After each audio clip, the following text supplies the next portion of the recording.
Hello and welcome everyone to our channel Yes to Best. Today's video is going to be really useful if you use doormats and they get really dirty very quickly. So this video is about how you clean your doormats with pressure washer.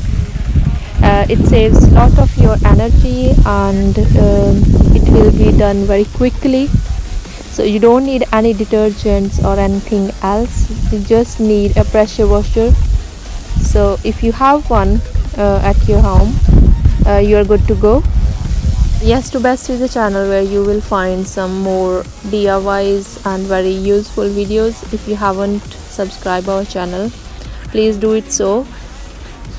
Also, don't forget to write in the comment section how you like our videos and give your suggestions as well if you have any idea how we can improve our channel.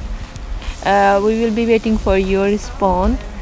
Please watch this video till end and press the bell icon for following videos.